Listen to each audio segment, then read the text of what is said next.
队突围战，甜辣2人对决，两队将开启2轮的正面交锋，票数高的队伍全员晋级。66分漂亮饭很难做，不够辣。辣椒它有的辣，有的不辣。洪老师，你要不要再尝一下？辣味有点重。要选餐具，还要摆盆，还要装饭。No time to do another things. Wait. 那边没放完呢，开铃就不能动了。少上了3份甜品，你知道看着吃不到的感觉有多痛苦吗？这个好好吃。不要这个吗？现在将公布投票结果，最终比分22比44，恭喜速厨队暂时领先。哇，差这么多啊！为什么他们会奇怪呀 Thank you。意外，相当意外。这下一轮怎么翻呢？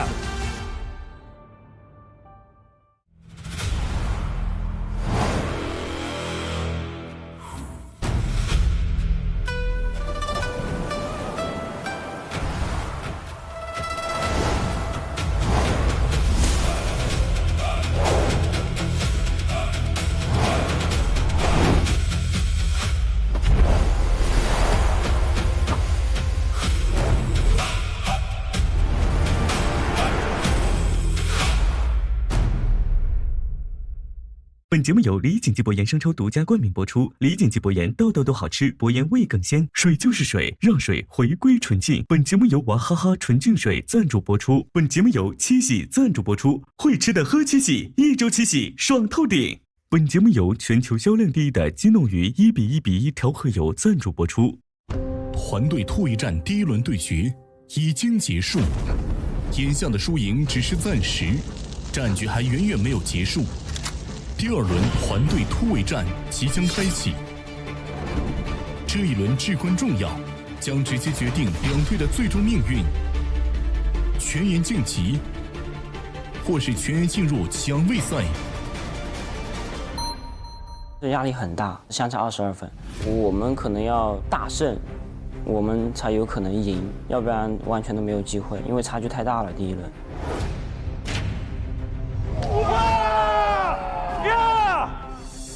因为第1轮我们落后嘛，大家是充满斗志的。既然已经落后了，那后面是必须要把它给拿回来。对方确实也很强大，而且是太强大，有太多的可能性，压力我觉得应该是更大。下午场的话，对面派出的师傅们的实力就更加的强劲了，所以一点都不能掉以轻心。第2轮评审团迎来全新变化。66位评审精简至15位，每一位评审的评判将会更专注，打分也将更严格，比拼难度再度升级。首先，有请食神百株大战5位常驻评审。接下来，有请第2组评审5位知名餐饮行业代表。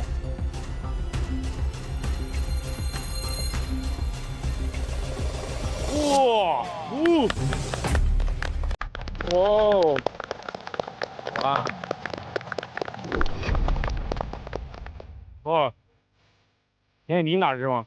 中国饭店协会民主委副主席聂磊。世界奥林匹克烹饪大赛国家队教练钱以彬。世界厨师联合会 A 级国际评判 Perry 阮景宏。黑珍珠餐厅主理人吴杰。青梧桐中国餐厅指南终身执行主席王振宇。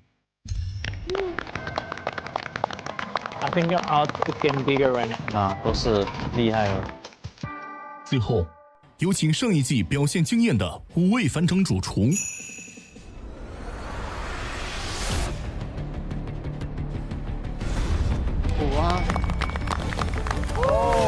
From season 1. Nice. 年度总冠军徐孝红。哇！亚军秦卓南。前6强于宗义、郝晓东、毛新。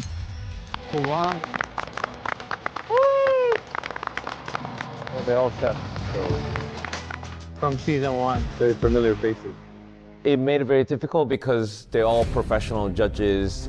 They're all, very well-known chefs. They're chefs from season 1. I knew Star Chef lineup was much stronger than us. I was very worried about this round. 到第2轮就是给15位比较偏专业的评委做菜的话，是更得心应手。大家都是专业的评审，他们会知道我们的菜每一个味型啊、配料啊怎么去做啊、怎么去呈现出来啊，因为他们会很清楚的。对我自己来说呢，我更有信心。第2轮团队战主题，请揭晓。AI 实力对决 AI 什么东西 ？AI 实力对决。本轮主题 AI 实力对决。本轮挑战限时120分钟，星宿两队各派6人出战。120分钟。两两搭档，分别完成3道菜品制作。3道菜品由 AI 根据主题随机生成，充满未知与无限可能。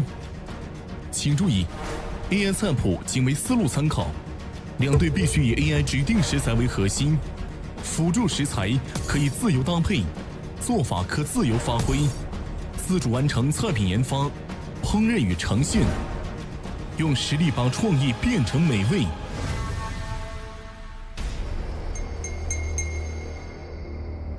觉得好神奇，用 AI 来做那个选题，做厨师我们都没试过，新鲜感和不同的食物碰撞在一起呢，困难我们怎么解决呢？这个就是最大的问题了。我觉得这个就是太随机了，我怕他会给到一些莫名其妙的一些食材，就是有一点意外，但是又觉得很刺激、很好玩。AI 有的时候迸发出来的灵感是一般正常人脑子是想不到的。我觉得是灾难。对于我这个年龄的厨师来说，就是可能是，比较有挑战性的。像我们这个年龄段，这方面我是很古板的，在我的专业里头，会靠自己的那个经验啊、阅历啊，然后去习惯性的去现在公布本轮3道菜品的创作主题。第1道菜品主题来自潘玮柏的灵感想象，主题为把月光装进盘子里。请揭晓 AI 的思考结果。请帮我生成一道主题为把月光装进盘子里的菜品。取月落星盘之景，贴合中式净空淡远美学，融山海时令食材，打造月影入盘的沉浸式食感。以扇贝、河虾、鲜甜为本，搭配山野鲜材，借多样技法叠加风味，山海滋味相融，简约外形下暗藏丰富层次，尽显东方极简智慧。把月光装进盘子里，是因为其实大家每次在享受美食的时候，可能大多数世界各地人都是傍晚后晚餐可以尽兴的吃。还有一个东西也是一直伴随着我们，其实就是月亮。那怎么把这月光呢装进盘子里？我觉得这是我想去试试看去做到的，所以辛苦大家去完成这个主题了，加油！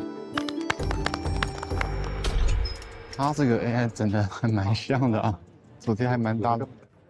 好浪漫，我是把浪漫装进。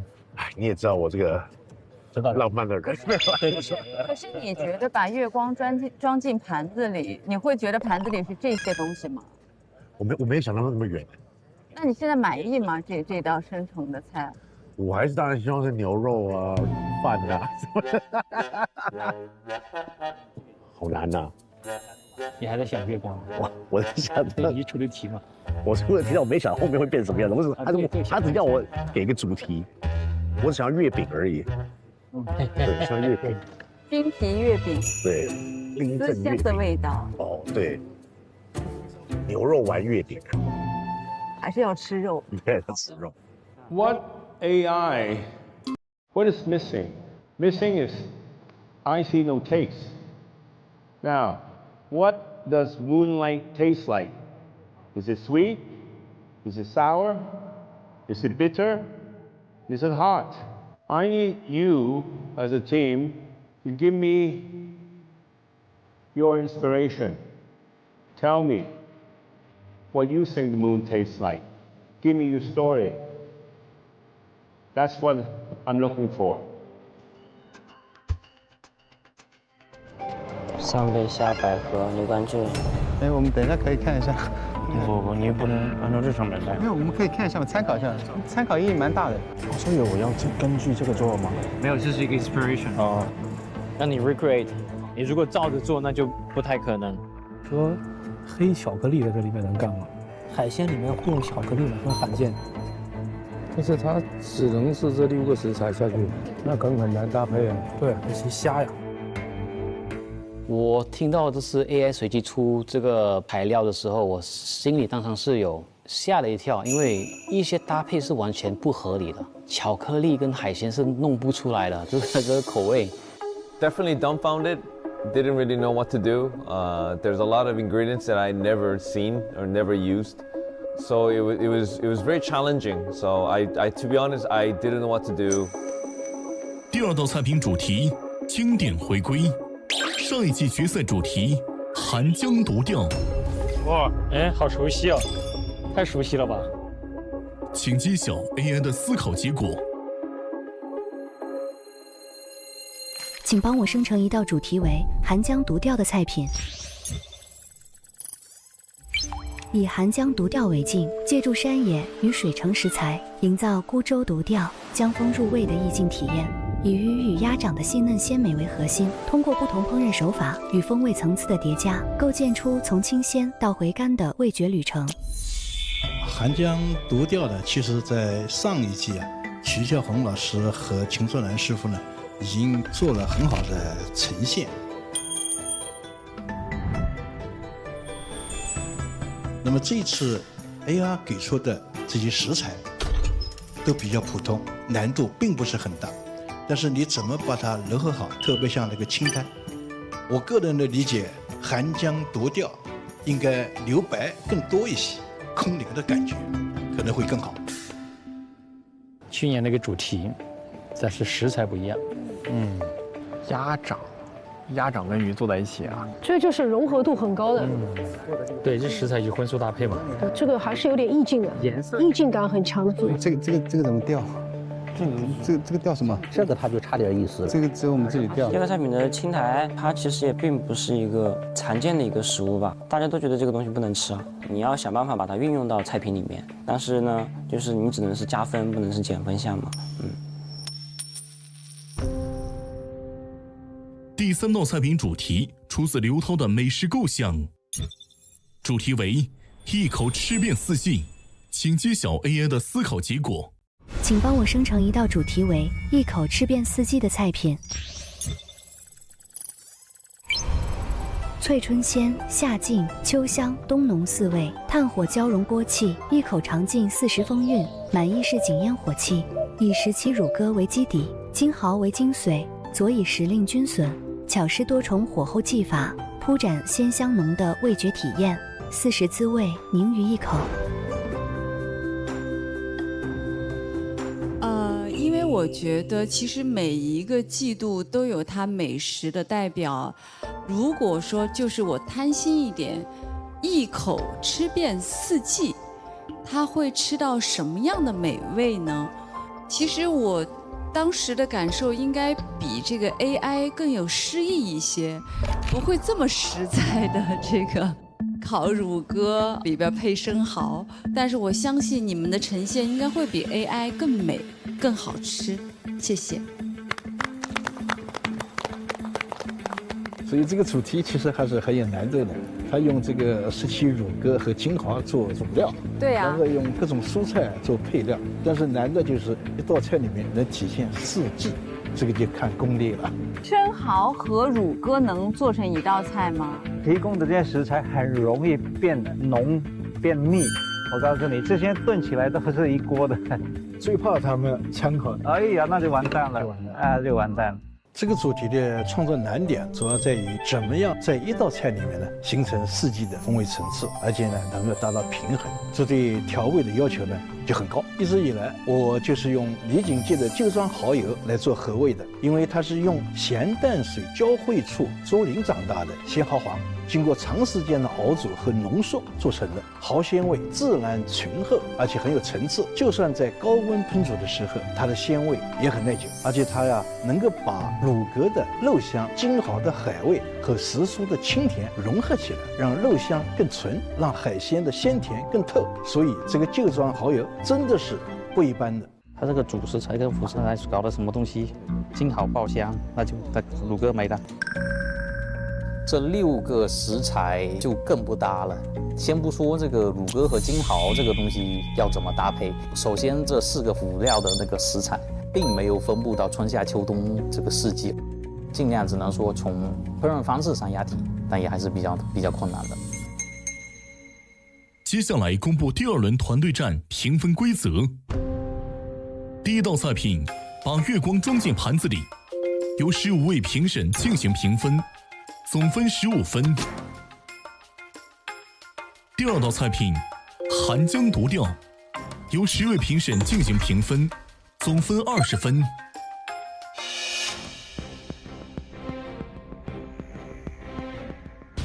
第3道菜品一口吃遍4季，评审仅剩5位，总分30分。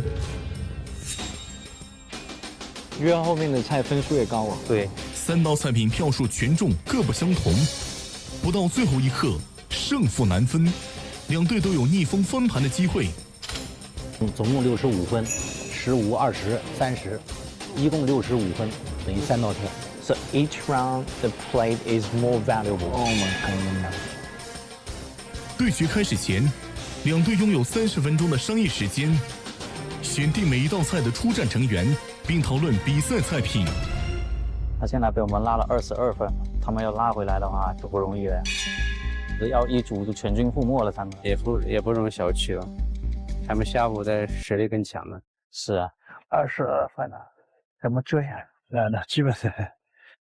But I want to see how, as I say, I want to see the team structure. So right. You know, are they putting the best chef in this one? And still 22 point to chasing. Yeah. 就我们听到这个评分以后，我们觉得我们有机会，就是你不到最后，你很难说谁赢谁输，因为最后一轮如果拿满分的话是30分，就很大一个分在最后，就是悬念还在，我们有绝对翻盘的能力和实力。我们每一轮上去的人，我们都要去尽力去追分，差距越小越好，甚至于我们能反超，这是我们最想做的事情。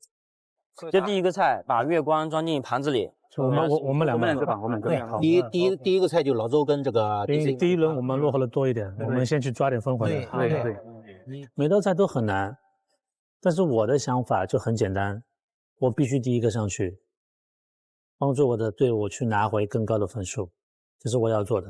其实我觉得，这个时候需要有一个强势的反击，然后让后面的兄弟们有足够的信心去走好后面的路。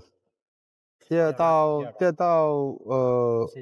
第2道，我们来吧，我们来啊，对，阿威跟小辉，我们来，反正这个怎么讲？我觉得今天心情蛮压抑的，我要好好的释放一下。意境怎么做出来？主要是一定是这种意境出来。冬天的孤独感。对，就是下雪的，湖面都是白白的那种感觉。这10个评委里头，也是能够拿下多数人，就好办了。好。就最后重点全是你们俩了。你看你想做什么？我1分，一个人6分啊。对啊，6分啊。一个人6分，有4个人投我们，我们就拉回了中午了。对啊，所以我们最大的工作量在于鸽子，就是看谁的完成度高一点，味道优先就可以。对，一定是味道和完成度。对，但是你要知道，来的都是专业人士。对，所以我觉得我们真的需要你啊，因为可能他做1轮嘛，毕竟年纪在那边了。但是我非常强烈的希望你一定要再做1轮。这个时候我们需要有这样一个人，我们不能有任何的失误在里面。所以就是必须大规模的瓜拿过来。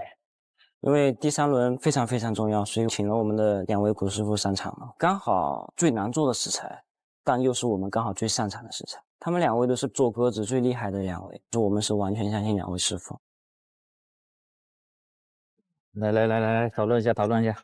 我们有想过的，继续保持这个势头，我们就胜算就很高了。就是尽量去保住这个结果，然后争取少10分。I think this has to be you guys. 第一轮的话就他们2个了。对，其实我们当时公布规则的时候，那么越往后每一份菜品的权重就越重，它的分数就越高。所以我选择跟 Terry 一起出战第一场作品的时候，我们是想要给我们后面的队员做一个更好的保障。我们强联手，想要在第一轮上面拿更多的分数跟对方拉开差距，这样后面的人压力可能会小一点。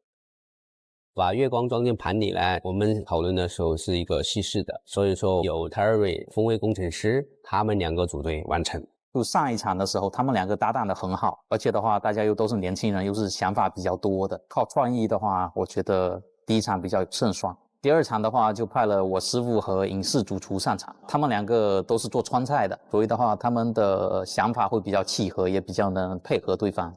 这个汉江骨条嘛，汉江就是江面嘛，然后有留白，大量留白，对的，我们那个应该成立了，就跟他刚才说那个成立了。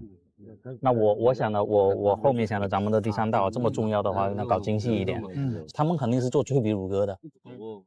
好，等他们这个时间的话，不一定能做到。香港蟹王的话，他可能对于粤菜怎么做金蚝和乳鸽这个东西会比较擅长，然后我打辅助这个样子。因为陈小刚的话，擅长做一些西式的酱料啊，还有比较有创意的一些呈现，所以说由他们2个组队。商议时间结束，请2队主厨回到起始位。接下来出战第一道菜的主厨，请举手。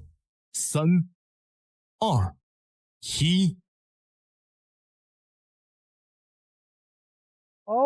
Terry 何启东，风味工程师；周晨 TC 蔡都义。当我得知宿主派出 Terry 这个三星猎手以及风味工程师的时候，不是紧张，反而是很刺激跟很期待，因为我相信这次的较量又再可以就是一分高下。星厨队请提交第2组出战名单：盛威、毕鸿飞。2个年轻的，那完了呀，他们准备举手吧。素厨队请提交出战名单：张元富，影视主厨。素品对决。那看到我的对手第2组又是张老师的时候，其实内心还是蛮紧的。我们已经有1次对决了，这又来了1次，还是同样的食材，2个又做鱼，哎，然后这是宿命吗？可以，他们俩可以。接下来第3道菜出战的主厨，请举手。古香古色，古志辉、古振海，香港蟹王陈小刚。最懂乳鸽和生蚝的人。It's a good choice. The last two. Wow. Scoring system of which, you have maximum 15 points, 20 points, and finally 30 points. But the number of judges goes from 15, 10 to 5. So in order to maximize your ability to gain the point, I think strategy is very important. Okay, and obviously it would be ideal to put your best team at last because you get the most points and the least number of judges. So your chances of convincing the number of people also less. So, at 15 points, to get 15 points, you have to convince 15 people. 紧张刺激啊！哇，这个是溺水战、背水一战哦。膝盖都是。Make me proud. Wish good luck. Okay. Alright, let's go. Fighting. 加油！加油！加油！加油！加油！加油！加油！加油！加油！加油！要躲。现在请对战双方前往对应的灶台。怎么那么严肃啊？跟你一样啊。你看我们这个蛮搭配的，感觉我们菜色一样。没事了，一样就好。宿命对决啊，搞得了，放心。其实我们这个也挺好的，我们只要拿到1票，其实就赢了，因为前面的话都是碾压着对面打。田忌赛马，他们最强的按到最后，30分他们拿25分，我们还是赢。重新拿一个名头，叫全票双子星，也不可能的，全票太嚣张了。第2轮团队战 AI 实力对决，3组对战，每组间隔30分钟，3组集结完毕，比赛现在开始。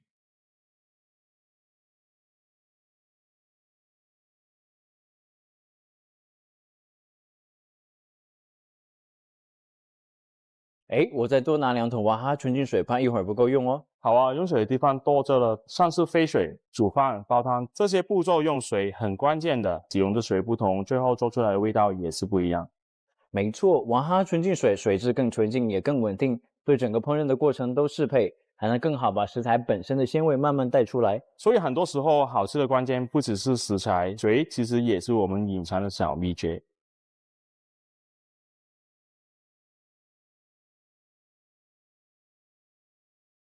AI 实力对决，把月光装进盘子里。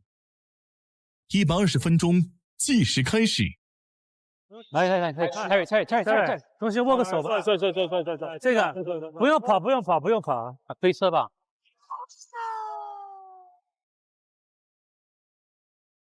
加油！袋子在哪里呢？这个吗？这些。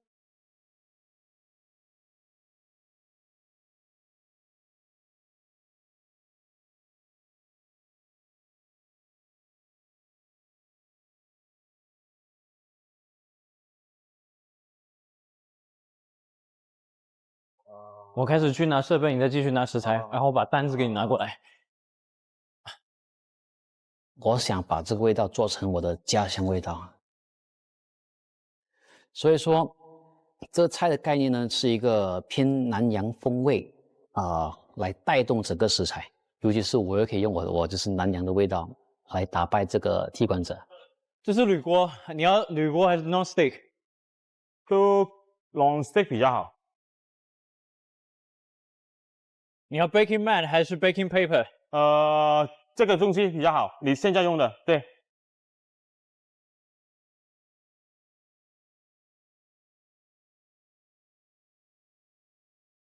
不用跑。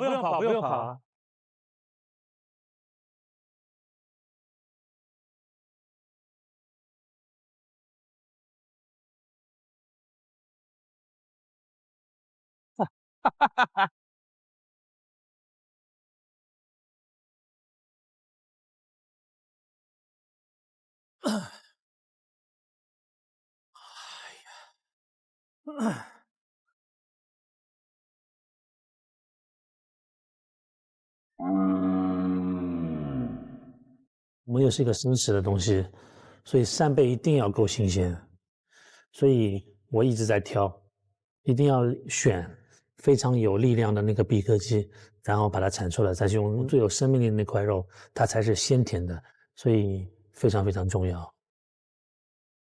第一轮他们2个人做这个15分也是时间好紧张啊，你杀扇贝轴承杀住。是啊。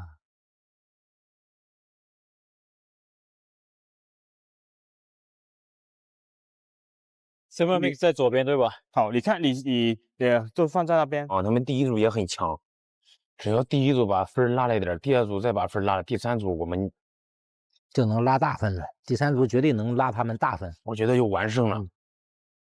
这好难播。Hello， 哎，对这个主题有启发有灵感吗？没什么大灵感，没什么大灵感，那怎么办呢？没有，我们那个 TC 还是马来西亚华侨，对，想做家乡味，因为说到月亮的味道，对，有可能大家没吃过，可是对我来说，在国外生存，然后来到这边国内比赛，毕竟会想念家乡。对他们常说，思念故乡的时候，就是看月亮就会想到故乡。有时候我会跟我太太说，就沟通话的时候说，哎，你看外面的月亮，今天很圆，对，怎么看是同样的月亮？这就是我出题的原因。对，你有懂我的，对，我们吃饭晚上吃的，大家都晚餐聚，但是同一个月亮一直陪伴着全世界各地的人哦。因为有时候虽然我们身隔两地，可是会跟他说，就是你看月亮很圆，对，就是感觉那个关联性，因为我们身在很远处，可是感觉到看着同样的月亮，而且月亮就是中秋节团聚，月亮代表一个团聚，对不对？对。月光是什么味道？对我来说，或者说是一种什么感觉？我觉得月光其实它有一点点孤独，跟我想的一样。所以我们想要用海鲜那种清冷清甜的感觉，对，去体现这个主题。因为你用过于浓厚的食材，你不会是在孤独的时候想吃哦，就那种大块多的猪肉啊、牛肉，你只会开心朋友对，吃海鲜我想哭。哎，那你们有没有做过类似没有料理都没做过？我猜是最后一次。最后一次，对我就是看了做人就是没有很难我才来，如果叫很难的话我不来，我跟你说。所以感觉是碰到难题了，加油了，加油了！谢谢你，加油！你觉得你看一下那个袋子 size， 不是很大哦，哇，真的很少。要不要换思路？我们要换策略，真的太少了。我们把2个放在一起也可以。可以，我们绝对是够的，必须要2个。其实我们的初始的想法，非常的微妙。我们一开始本来是想象那个扇贝如果会是非常的大颗，那我们就把它切的上下2层非常的完整，河虾肉紧紧的包裹在一起，填充在2片扇贝的正中间，给它压实，形状像月亮一样，上面白白净净的，中间泛着一点淡淡的粉红色的微光。但是到了比赛现场的时候，我们拿到我们的实际的食材跟我们想象非常的不一样。扇贝是半鲜活的状态，我们通过 AI 得到的信息是这个扇贝只能熟食，不能生吃，所以我们不得不临时改变战略，改变计划。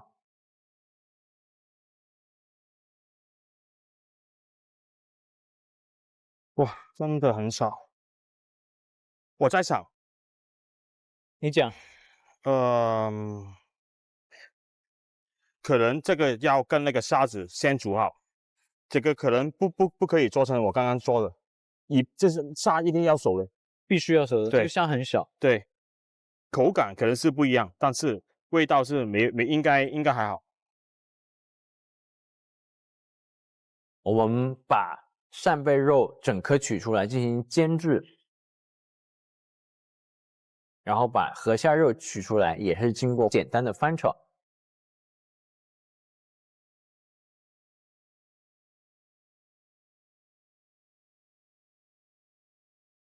2个食材把它剁碎，做成海鲜颗粒，做成一个经典的法式的塔塔。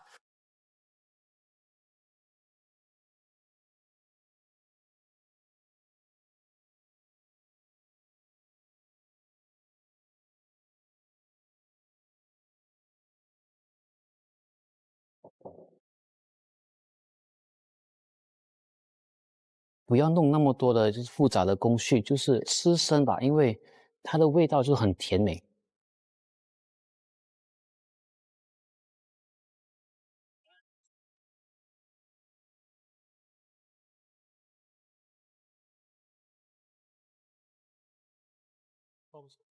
本来我们想做一个球，把它包裹在一起，然后成型成一个圆的那个状态，但是我做了以后，保鲜膜真的不行，然后就破了。这不行，这 film 不行，包不起来。那 Plan B 打片了，装了。可以 ，OK， 没关系，没问题吧？没问题。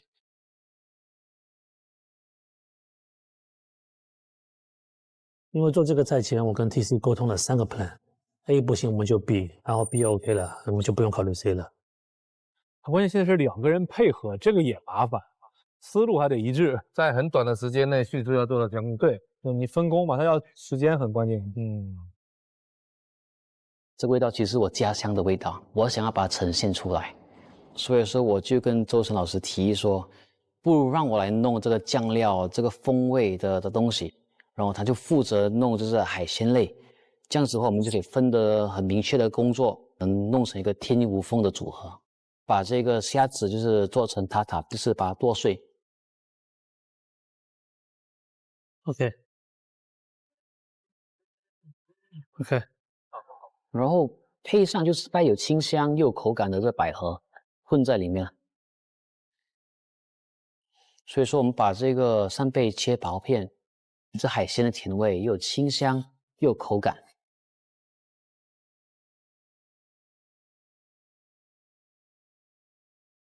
我主打弄酱汁了，酱汁由我弄好来，上面好吃就可以了。这个菜的概念呢，是一个偏南洋风味，酸稍微辣，带点香味的一个酱汁。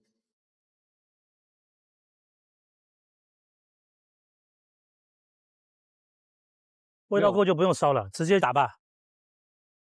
不用烧，真不用烧。好了，浓了浓了。现在我想对一下，我们所有材料都有了吧？是不是 ？scallop 有了，节瓜有了，全部都用到了。对。最简单就是那个丝瓜，轻微烹煮过，在底部做成一个比较软糯的口感。最头痛的就是那个牛肝菌以及这个巧克力，因为巧克力跟海鲜我感觉是很难混搭而成。我感觉它能用巧克力做个酱。你们做过是不是？我们有这个东西，所以你对它有了解。对，因为我们像做在南美洲的话，我们会用巧克力做一种酱，它可以搭配肉，也可以搭配海鲜，所以它不违和。第一道菜的两个队全是做西餐的呀，因为他对处理别的都不说，就这一个巧克力，他们就可以处理的好一点，稍微，因为他们经常用过这个东西，它还融化它了，你看，它开始弄融化它。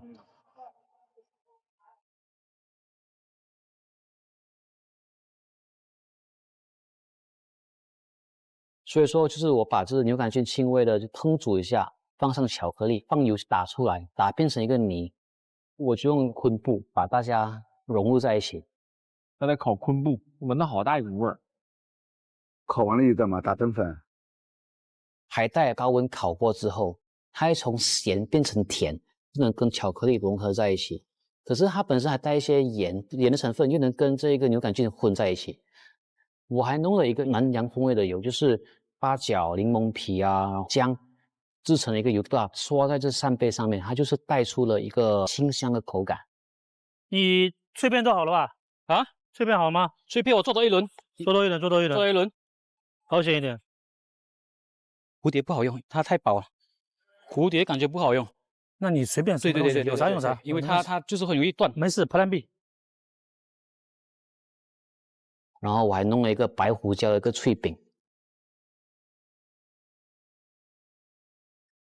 我觉得白胡椒配跟海鲜非常的棒，带出一个脆的口感，还有就是辛辣味。4、5个够吧？够。我虾子交给你之后，我现在把 chocolate 跟牛肝菌给你准备好。好。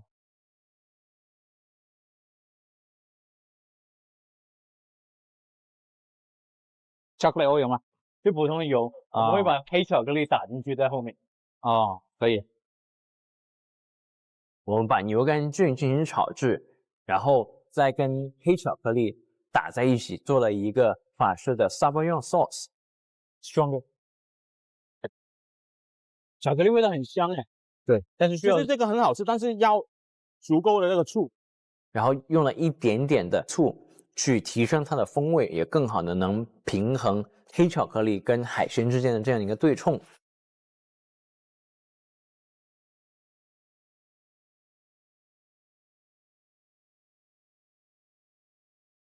Taste one， 我觉得是可以的，我觉得可以啊，很不错哦。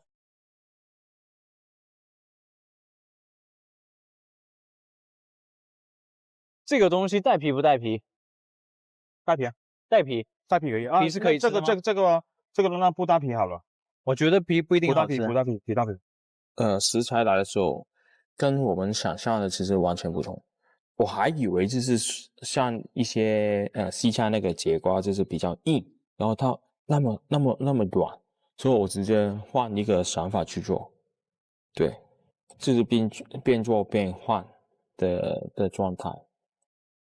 苹果丝瓜，我们用了醋跟高压渗透的这样的一个方式，让丝瓜瞬间变成透明，像洁白如玉这样的一个感觉，把它包裹在扇贝的外层，这样就是粼粼的月光的感觉。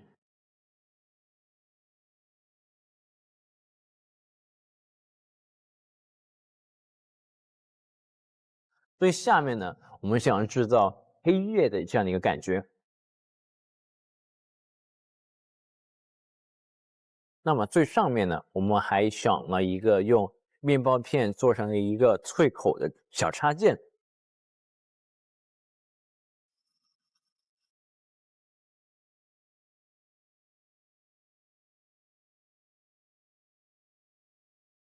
只有12分钟了。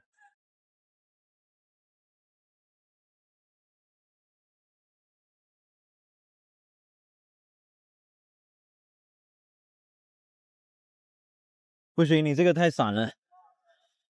正常，下去的时候可以稍微压一下，它就稳了。Terry, just quick one. Maybe we just unfold. 那个不用，那个好了，没关系，不用碰它。那个就是让它自然的散开就好了。对啊，我没有碰它，我不再放进去啊，我没有放进去了。这颗是没有的，这颗是缺失了的。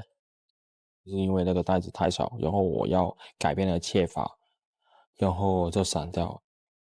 我的第一个思路是 ，OK， 我们要 change the plan， 我把那些完整的丝瓜全部拆散，这样就是更好的符合了把月光散在盘子里，让每一片的月光丝瓜都能均匀的分布在盘子的黑色的酱汁的上面。其实我觉得这一个意外能让我们菜品更加的扣题。哦，他要用2种盘子吗？那边？他可能放盘中盘咯。一轮月光是吧？Yep. All polished. All polished. All right, let's go. 能不能？我觉得如果说我们在正中间的话，正中间不好看吧？好看吗 ？OK， 都可以。对，就遮着嘛。摸的。对，不用放白了吧？不好看。对呀，不要白，不白了。就是没有画了。就这个撒一点就上面开了。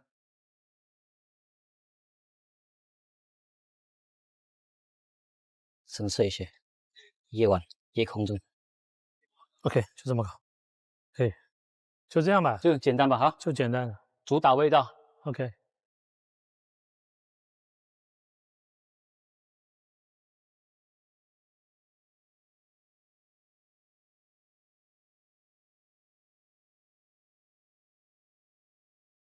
看时间哦，搞定，没问题。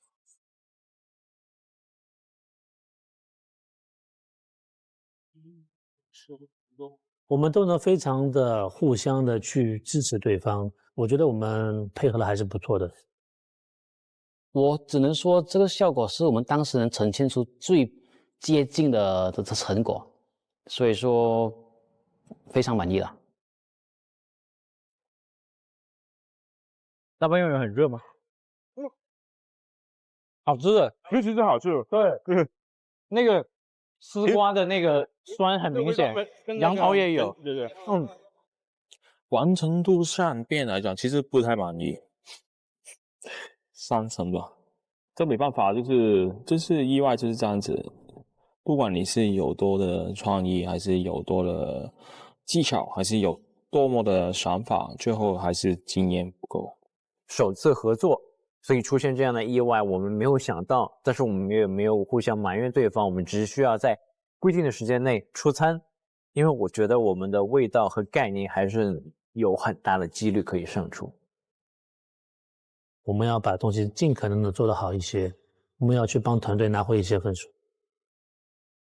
源自自然的精华才是本味之鲜。要尝出食材自己的味道，我选李锦记薄盐生抽。黄金地带的阳光，酿就独特的岁月鲜香。鲜薄1分会失神，盐重1毫会夺味。3餐4季，让道道菜都好吃。李锦记薄盐系列，薄盐味更鲜。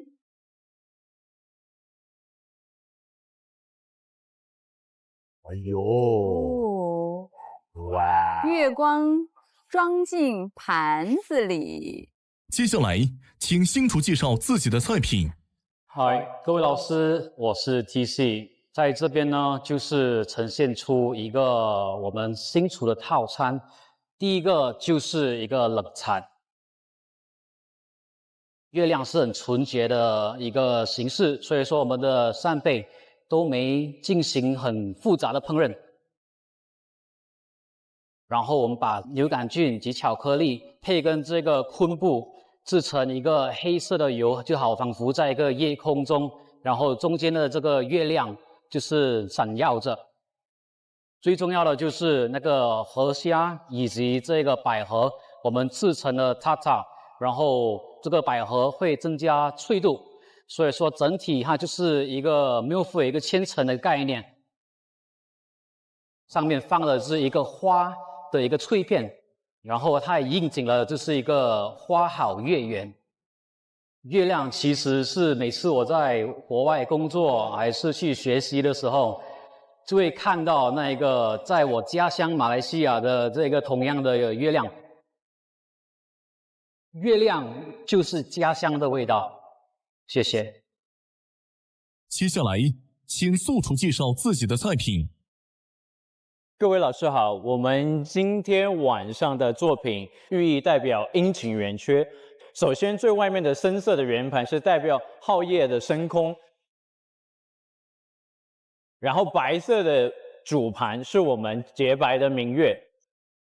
我们用不同形状的圆形来衬托出月亮的感觉，然后下面的最深层次的那个黑色的酱汁也是代表月亮在没有光彩的情况下是一个阴月的状态。我们在最中间额外增加了一个杨桃，带来一点的果酸，让整道菜提升到最后的高潮。所以这整场菜品我们想要各位评委从上往下能看到月亮的变化，然后体会到把月光装在盘子里的感觉。谢谢各位老师。呈现上是差不多，其实创意都还是比较紧扣主题的。其实如果以真正来讲的话，我觉得还不够。但是毕竟人家是当下知道主题，当下要去做，那肯定短时间的情况之下，我觉得他们是做出了主题的，都是想办法去呼应，把月光装进盘子里。所以我觉得在摆盘方面，我觉得做得还挺成功的。现在请评审们品尝1号菜品。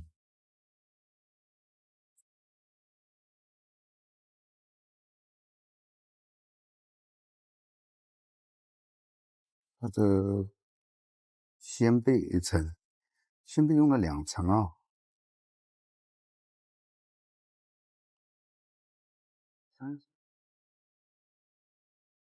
他把扇贝跟河虾运用得很好，做了一个半生熟的处理，非常 Q 到这个虾跟这个扇贝的味道，而且做了一个很轻盈的汁。非常的香，还有巧克力，把它做成了一种调料的酱汁，正好跟海鲜有配。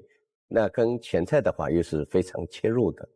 新厨不灵，就是我觉得在这么长的时间里面，如果这样处理有点过于简单了。你说呢？对。现在请评审们品尝2号菜品。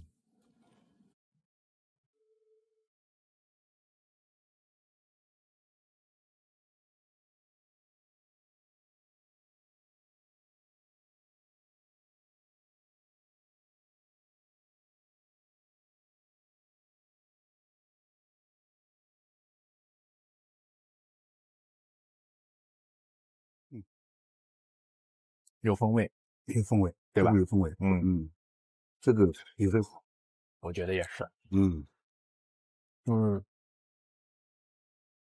怎么样，于师傅？于师傅怎么样？于师傅还在品，这个要浓烈一点，就这个要稍微浓烈一点。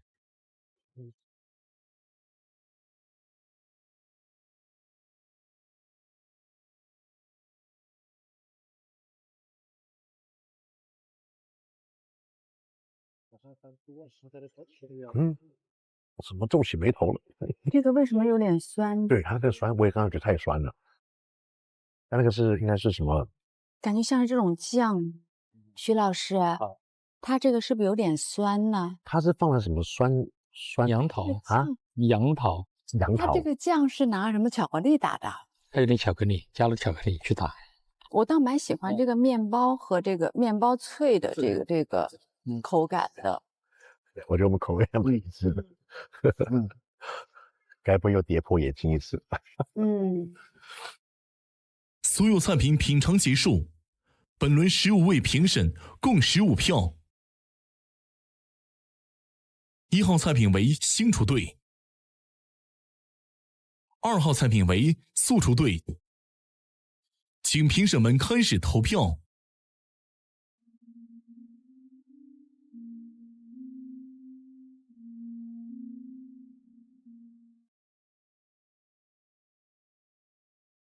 觉势均力敌，不好说。这么没信心啊？热菜有优势，可是我们比较有主题。他们的夜空是一个黑色的盘，我们的夜空是个种子，一个有味道的油。但是不管怎样，我觉得我们的主食材这一份应该是玩得蛮好。我们把虾物进去用，然后扇贝我们也把它的味道先点做出来。评审投票已结束，现在公布比赛结果，比分是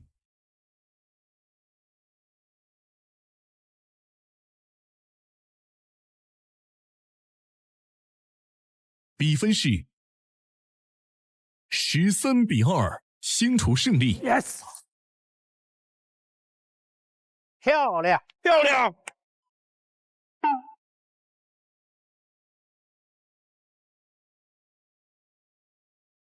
厉害！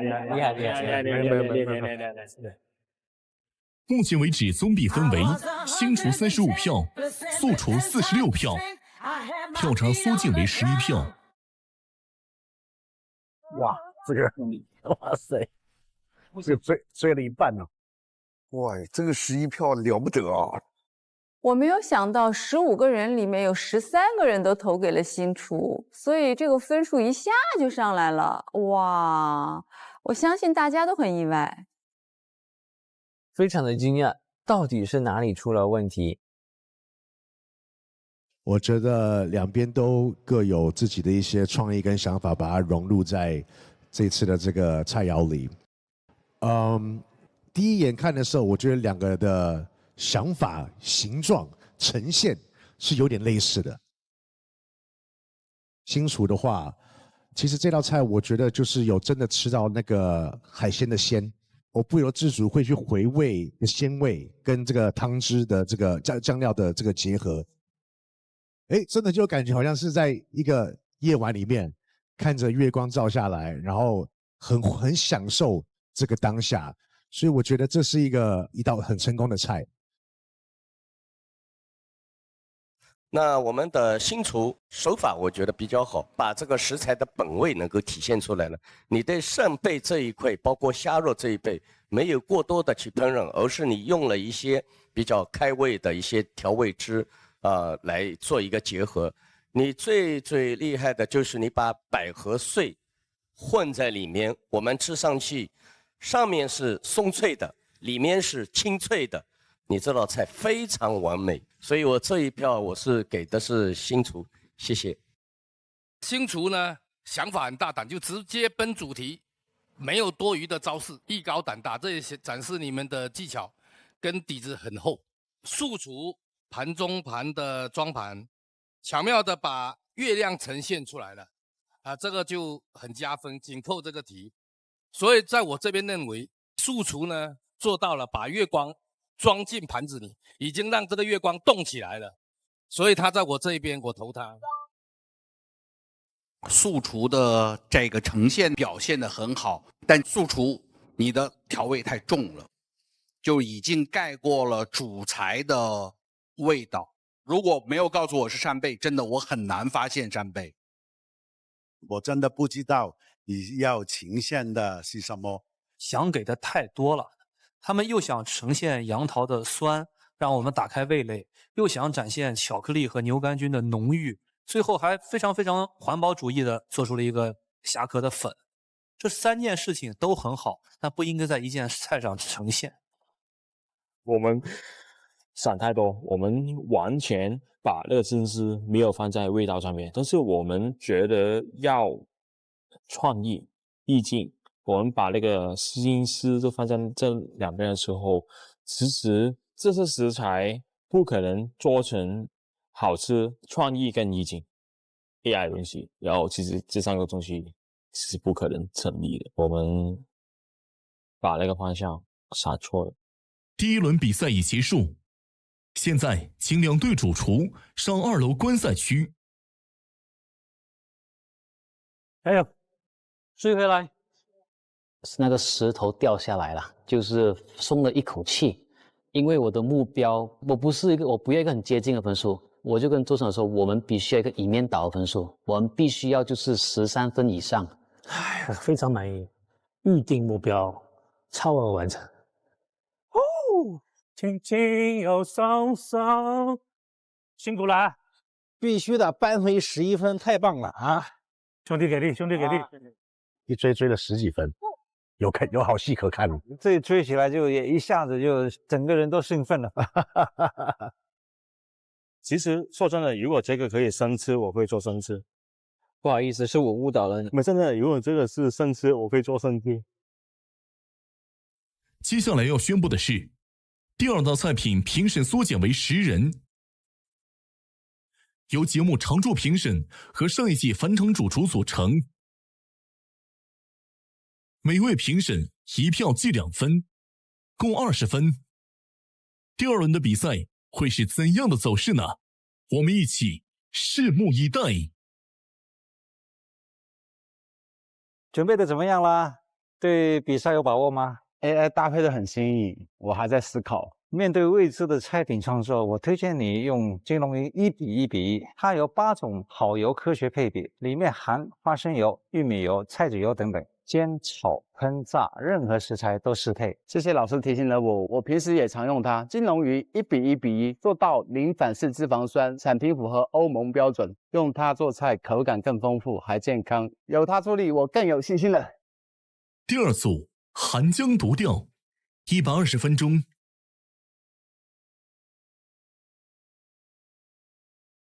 计时开始，加油，加油 ，Let's go！ 我感觉只要第2组不拖后腿，应该没问题。对，要担心他们，对，这些担心。牛肝。这一场我们一定要赢，而且还赢得很漂亮。因为2个人都是靠复活币救回来的，被称为火焰币双子星嘛。2个复活选手，给我们取新名字了，叫火焰币双子星。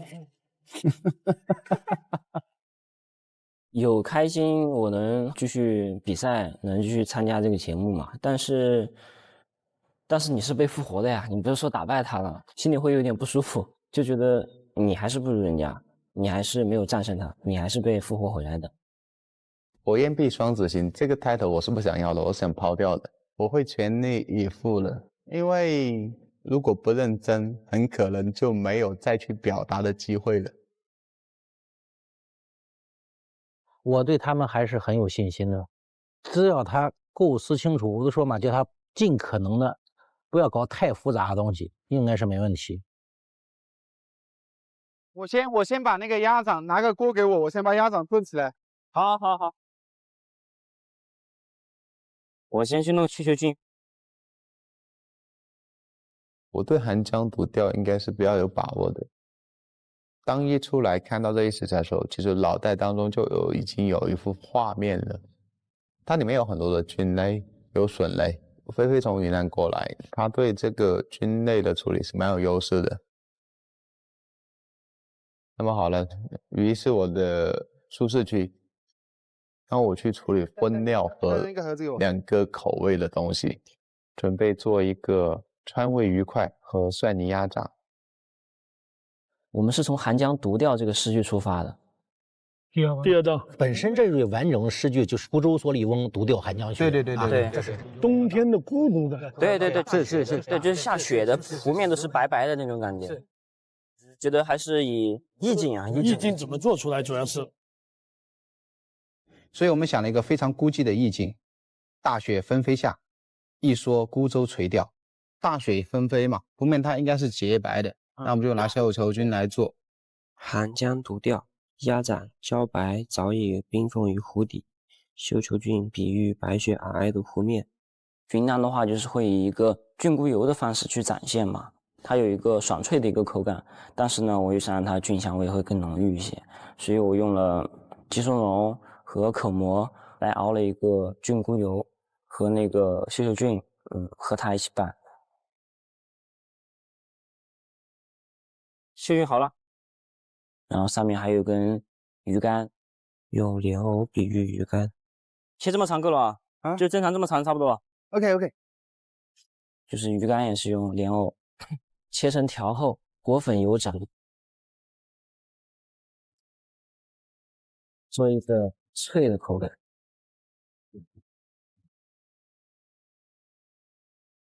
我们茭白要很薄吗？不要很薄，稍微厚一点，它才有一点口感。可以，茭白切片备好，出餐前再过水，保留它本身的爽脆和鲜甜。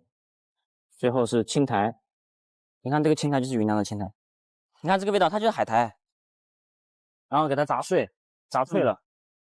你要给它弄一点那个我们等一下还是给它弄成粉还是怎么样的？对啊，给它弄成粉啊。好。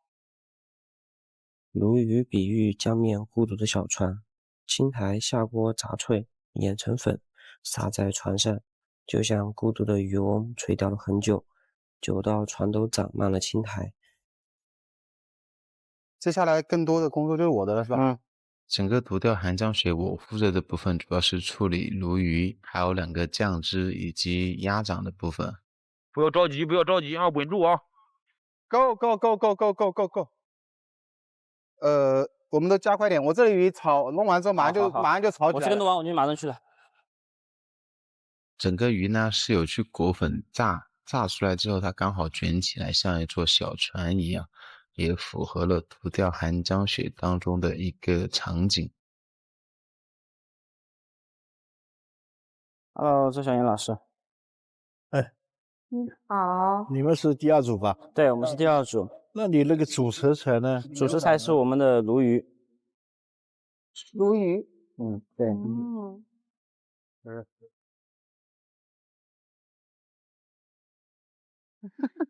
盛威，哎，你又碰到你师伯了，怎么办？哎呦，我还是得努力啊，还是要全力以赴啊，不能怎么样，先赢了再说嘛。先赢了再说。不，先努力再说。哇！嚣张了。看到张老师的时候，其实内心还是有些紧张了，因为已经有过一次对决了。然后第二个呢，老师傅手里面有很多传统的技艺，有很多的手法是我们不知道的，或者是我们还没有参悟透的。所以他会不会拿出一些出奇的招式来对我们？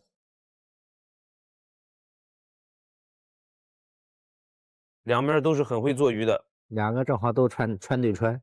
请问再次对战第1轮，把您换位下来的盛威，您有什么想法？因为他们都那个吧，都偏年轻，然后呢喜欢天马行空，很有想象力，然后跟我的风格是完全不一样。就他们可能对川菜和川菜背后的一些，就是包括生根啊、了解啊、更多的掌握啊，因为我觉得他们都还是差了那么点儿。这次带来的是一道我挖掘福建的传统川菜雪花鸡捞。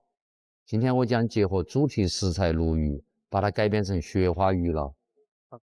再撒一根。不够，2根都不够。2个都不够，那不了。7条鱼这么多。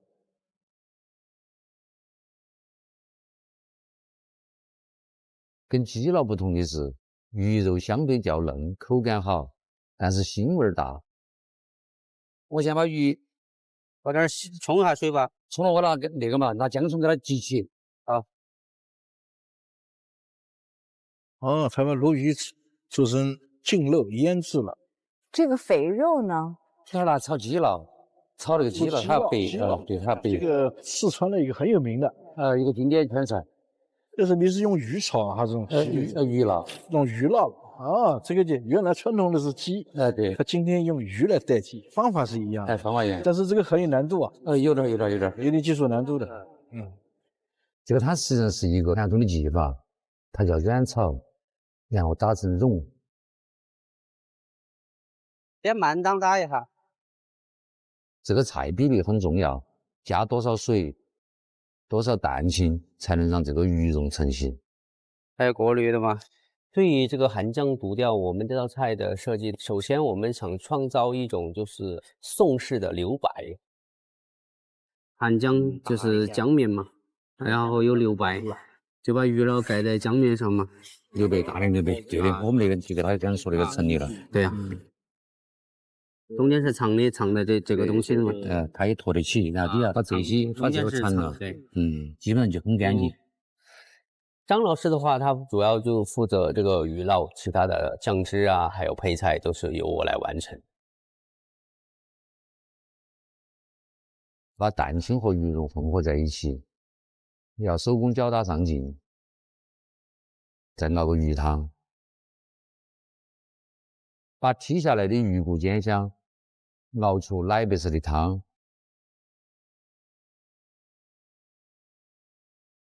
然后再熬个猪油，这个好像有点味道啊。因为这个是必须要用动物油，就是猪油来炒，因为它颜色要很白。加点姜葱去，加点。这个鱼脑要白要成型，口感要好，猪油是必不可少的。而且传统的做法也是用猪油来炒，还是要试一下。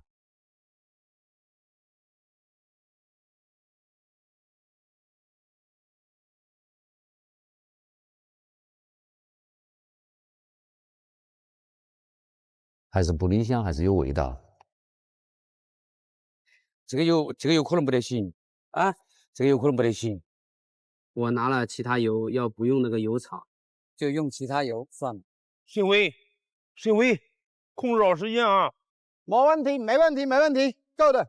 我炸个鱼，裹个汁，然后就可以装盘了。控制好时间，控制好时间啊！才50，还有1个小时。啊，还有1个小时。啊，马上把这个告一下。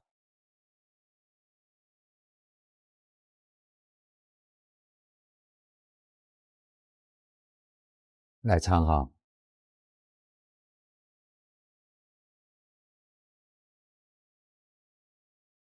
我觉得可以啊，一点儿都不咸。不行哦，一点儿都不咸。我只是告一下。可能油还要减一点。我减油，那个我炒不起来。效果还可以，效果还可以。可以，我就把汤收拢，最后再做。因为我都是习惯性的，就是先可能会拉清单，然后最后是彩排，彩排完了最后是打磨，这样出来的东西才能达到要求。鸭掌捞起来了，师傅。鸭掌你看一下，我觉得有点趴了，感觉。这个不来头，趴了就趴了。还是先冷藏一下来改刀。那我先去搞其他菜。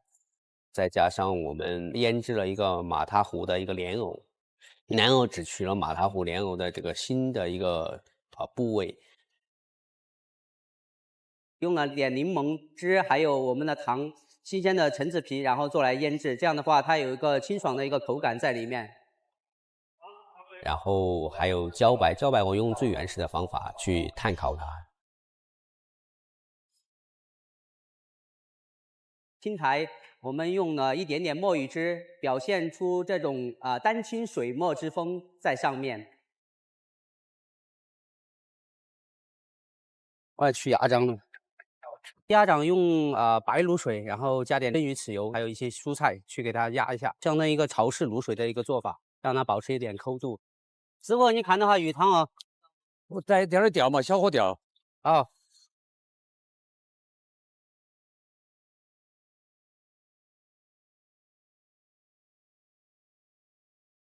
人家那边都没动静，你看，不急不慢，他们那边还挺好，挺稳还。咱这边也稳啊。我觉得我和菲菲配合的挺好，应该 OK 了。有的时候可能菲菲帮助我更多嘛，我会给她说啊，你要不先帮我弄那个，你要不先帮我弄那个。我的蒜泥大概冲20分钟，然后再来调味，好不好？可以。哦，我还有一个比较麻烦的事情，我要切那个陈皮。你先弄，你先弄。我还要做个蒜泥汁，怎么说？做，我马上搞完了，鸭掌我来。好 ，OK。我来拆鸭掌了，有点太软了，剔骨剔下来，一个给几个？保证有个2、3根就好。好。控制好时间啊，还有50分钟啊。我们规划了最后30分钟要摆盘，还有20分钟了。没事，搞得赢啊。对，80分钟、20分钟搞不搞得定？我应该蛮快的。我先把鱼裹上陈皮汁。陈皮汁呢，它其实是一个相对比较传统一点的，我有放辣椒、花椒、酱油、白糖，然后一些川陈皮，加了一些香料进去。最主要的点睛之笔呢，就是在那个鱼块裹好汁之后，有放那个新鲜的陈皮上去。新鲜的陈皮当中的话，带有一个芳香的物质，这样它的整个口味上的层次就会有一些独特的地方。有了。蒜泥汁呢，其实是有过调整的。我的蒜有冲过水，然后有到开水里面稍微烫一下，有放白糖、酱油、醋、花椒粉、麻油。再一个考虑到所有的评委们嘛，他们可能对辣度的喜好不是那么高，所以当时就没有放红油进去。我把这个调好，然后马上给招白煨一下，好吧？做，我马上搞完了，弄完鹅我还要把细球菌拌了就 OK 了呀。没事，他只要给他咸鲜味就好了。对啊，只要给他点味道就行。孙总，我捏了啊，我摆了。你可以把盘子张开，可以摆了。对啊。咱们这边摆盘挺急的，人家那边都没动静，你看，是吧？要20多分钟，来得及。那我炒胡椒，先把酱汁煮起，然后把它的鱼汤浓缩了过后，加了一些白胡椒啊，然后我就加入了一点点柠檬皮，还有一些柠檬汁，做成了酸辣口的一个酱汁在鱼烙下面，因为鱼烙相对还比较硬嘛。请注意，第二组含浆毒料剩余最后20分钟，请各位选手抓紧时间。时间多得很，不用着急啊。但是还是要加快速度。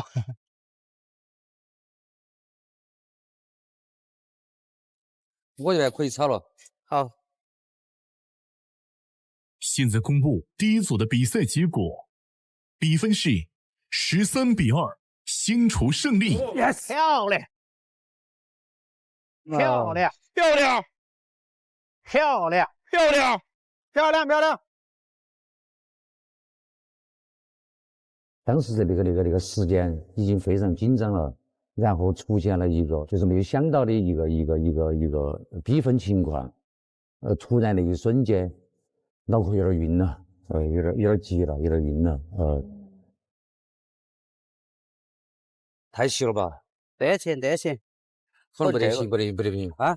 让我来，还得那个，我觉得不得行的。得行，我估计有点悬一个。还有18分钟，快点了，还是我去烤那个了，不然来不及了。不得行。当时在这个量的那个评估高上和处理那个分量高上，还是可能有一点小的那个出入吧。当时都是个称，因为我们都做了个标准个称，因为按我平时的经验，后来这个节奏太快了，就基本上没那个了，因为他当时也没得改了。哪是糖啊？盐吗？这个是糖，盐不是刚刚在你那儿。哦，这个是盐，给点底味。来得及，别着急。糖。一下子堆上来这么大比分，让我们的压力都变得很大。你直接炒我们摆盘。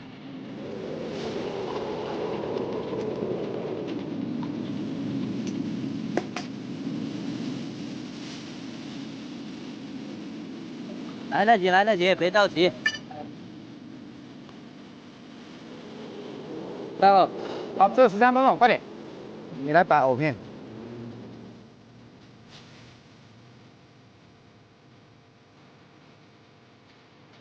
OK 吗 ？OK。阿飞，再检查一下啊。好，好，好。开庭了，给他们压力。等我一下，等我一下，我对一下。去过熟了卤神奇柜。OK， 我去找你了。上。快，这5分钟了。小瓢羹，有小瓢羹你来就是了。哎，不好意思。那就这样子，撒一点这个就可以了。这样子。好，可以。然后我放这个来。来，我的莲藕来。我莲藕来。哎呀，大师傅嘞，你我放在这儿下面。快！不要这个大块了，直接放。那来不及了，快！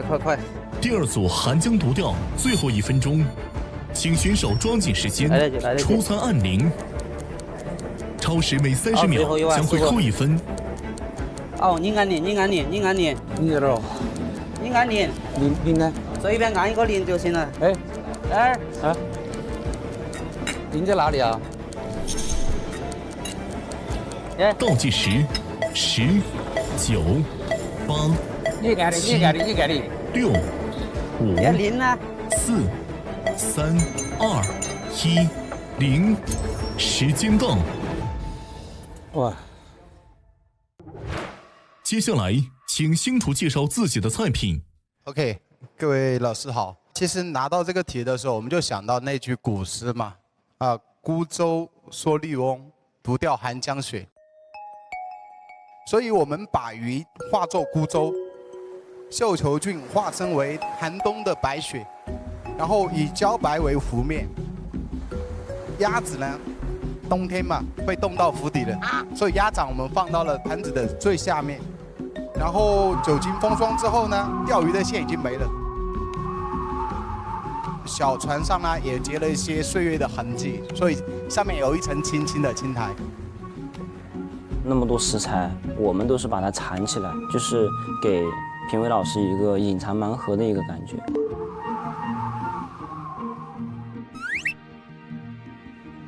请各位评审开始品尝星厨菜品。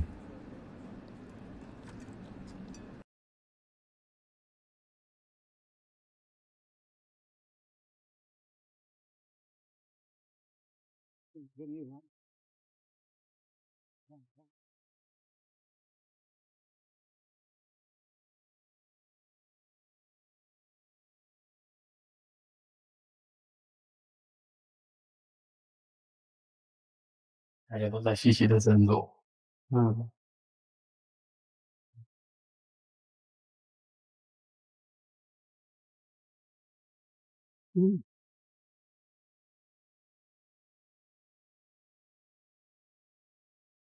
有很多的不一样的口感，每一个食材都吃得到。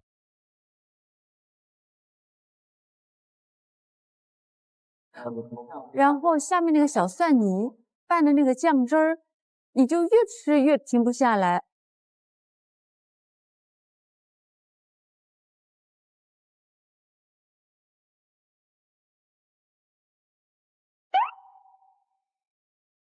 蒜泥跟鸭掌的口感，把这个腥味给去的，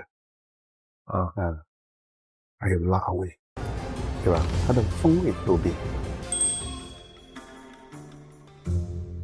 接下来，请宿主介绍你们的菜品。我们带来的这个寒江独钓呢，其实主要是冷季风，然后又有宋式的这种留白。我们把鱼做成雪花鱼闹，代表江雪。鸭掌藏在了雪里面，用青苔加了一些墨鱼汁，做成了这种水墨丹青的这样的一个留白。在寒江里面，这个雪景一样的感觉。希望大家能够喜欢。OK，enjoy。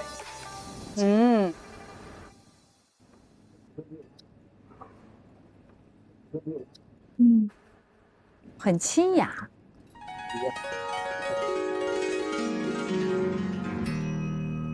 味道呢清爽。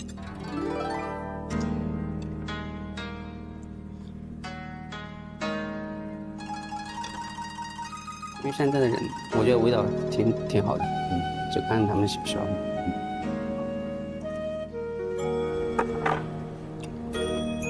I think the seasoning to me was good.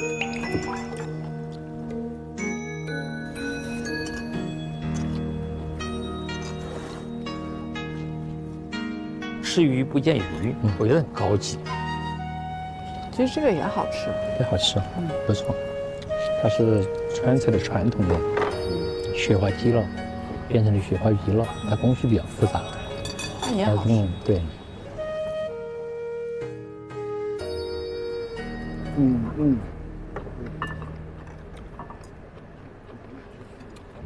味道好奇怪。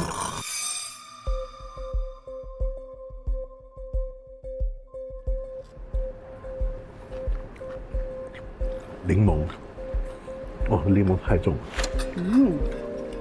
很香的。我有点吃不出来，是好还是不好。因为它有点腻，我就加点柠檬皮水。第二道菜品品尝完毕，请各位评审为本轮菜品进行投票。请注意，本轮每位评审计2分，总分20分。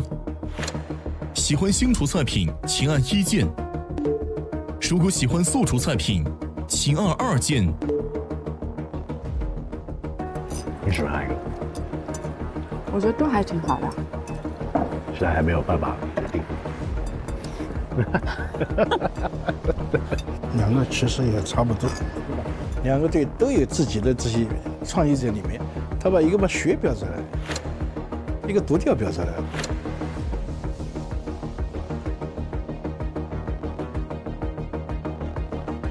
我们这局如果能打成平手也行。我估计可能。不要紧张，不要紧张。内心是希望我们能赢，而且能把比分稍微拉得大一点点，赢他们多一些，因为这样后面的压力会小一些。投票结束，截至目前两队的比分为35比46，票差为11票。下面马上公布第二道菜品的投票结果。首先有请梁金伦老师公布你的投票结果。I chose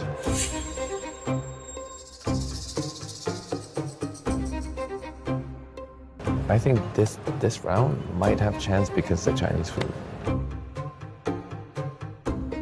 真的比我自己做还紧张。现在 I chose the Anamith's chef. Thank you. 现在两队比分为35比48。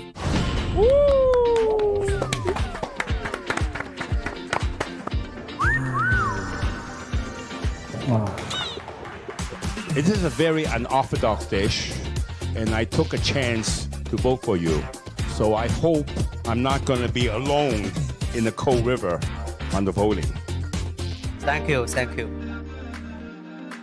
总体来说，这两个完成度都非常好，但是打动我的是心里面一紧，哎呦，或者又输掉了，紧张。会不会成为团队的罪人？这个有点局面有点，不要说，稳着不要说。打动我的是新厨。谢谢。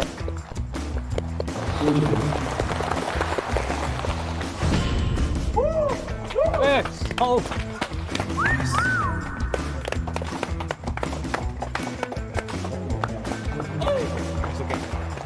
We're not getting too excited. 我选择的是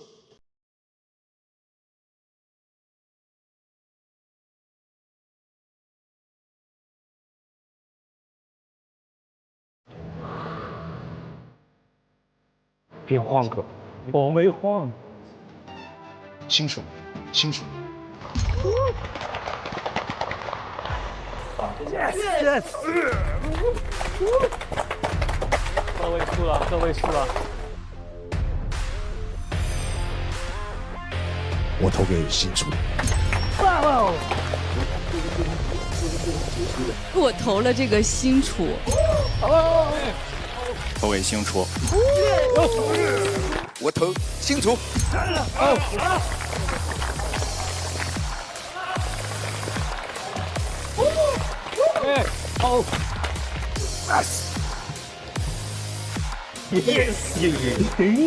我们不是来玩的。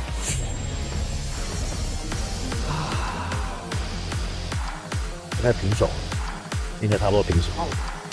截至目前，两队比分为47-48，仅剩3位评审分数未公布。来了，来了，好会说。我选择的是。其实还是蛮紧张的，因为比赛结果还是关系到团队的荣誉吧。这一场我们一定要赢，而且要赢得很漂亮。哦，这个时候很激动，这个很关键啊，这个比赛很关键。现在就是要反超，最后再把他封死 KO， 封死的人封死。啊 ，Come on, man！ 我选择的是。好紧张。新楚。至此，星厨队分数已经逆转。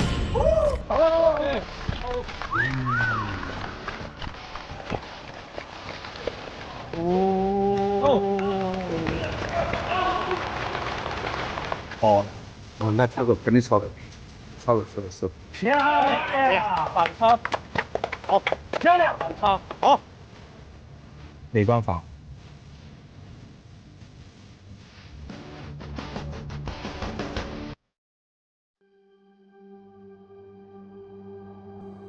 其实我是为素楚感到紧张，因为我觉得就这么被人家反超了，正常有点接受不了。接下来，请秦卓南老师公布你的投票结果。我不犹豫。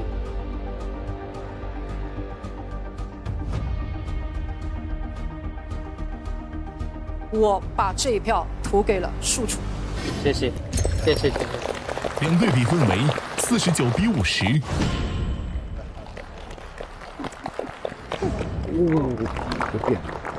我把这一票投给了。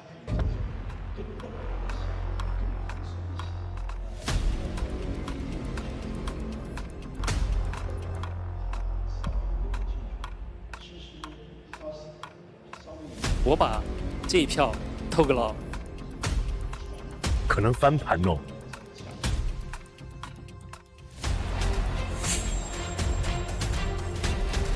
素楚，恭喜。最终比分是49-52。差距不大，差距不大，3分多的。It's okay. It's okay. 我接近。Thank you for not leaving me alone on the Coal River. Yeah, yes. Thank you. Hey, that's it. I total is the most. The dish last year. The person or the chef who did this dish last year who won the contest, so therefore he knows best about this dish, and he picked, the anonymous chef dish, which is the same as me. Even though minority, I thought his vote is very important to me. 确实，因为这个菜呢，是成就了我，最后我登顶成为去年的总冠军，所以说记忆犹新。今天2位同样的一个主题，同样的食材去展现我我们的含浆笃调，我觉得完成度都非常好。素厨的话，确实他很用心的去把我们的技艺，特别是把我们的这一个雪花的鸡烙变成了雪花的鱼烙，这也是我们传承经典的一个菜式。素厨它吃鱼不见鱼，我觉得很高级。另外最让我感动的就是它用了苔藓，苔藓把它烘焙脆了之后搁在雪堆上，我觉得这个搭配啊，它是因为简单，但是呢又明确，但风味呢，哎又能够感觉这种咸鲜味的这种带来的这种慰藉感。新厨它这道菜很明确，每一个 layer 每一个层次的味道非常清晰。巧思的是下面是不是用了鱼香酱来做一个底？一个蒜泥，没有红油的蒜泥，没有红油的蒜泥，吃起来有点鱼香的味道，所以这个蛮合味的。我实话说，我是纠结了一下，我后来还是会被味道所打动。如果不是它的调味调得这么好的话，我可能会投素厨。但是它的味道就是调得很好，它是每一个菜的存在感都很强。在味道上面呢，素厨队啊用了一些传统的技法，味道呢基本上比较清爽，比较简洁，更多的想表现食材的这个味道，相对来说就平和一些啊，清爽一些。那个队的味道呢就浓郁一些啊，浓厚一些，还有几层味道。从上面的鱼是酸酸甜甜的，到了中间这个呢，它又是一种咸鲜的这个味道，到了最底层呢，又是蒜泥的味道。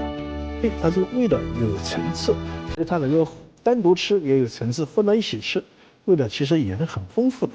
所以我最后选择的这个新厨呢，确实是因为它的味道更丰富一些。而素厨的这个菜，把鸭掌拆完以后放在里面的，确实那个骨头还蛮多的，我吃出了大概3、4块骨头。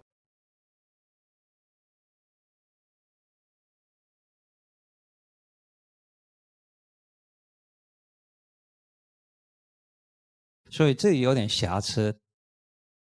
我这个素厨这边的我没有鸭掌，对，我没吃到鸭掌。我这没有鸭掌，忘了。第2轮的结果已经全部出炉，本轮票差已经缩至了3票。好了。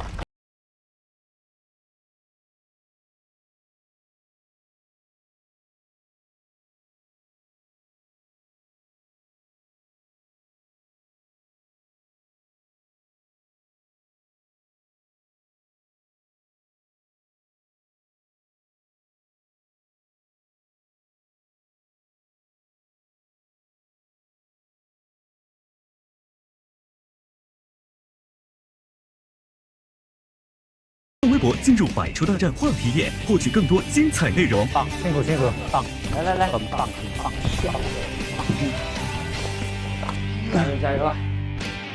辛苦了，没有，这仗没打好。辛苦了，师傅辛苦了。累不累？简单的。我的。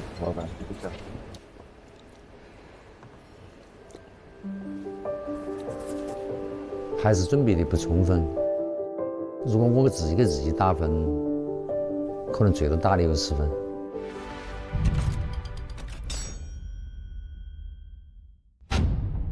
第3轮 AI 对决，一口吃遍4季。倒计时开始。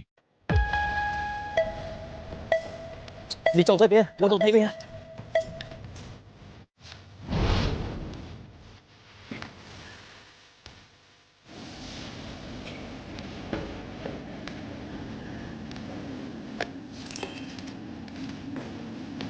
你推，咁我哋過去揀咗啲嘢先啦。我搞住先，你哋攞。好。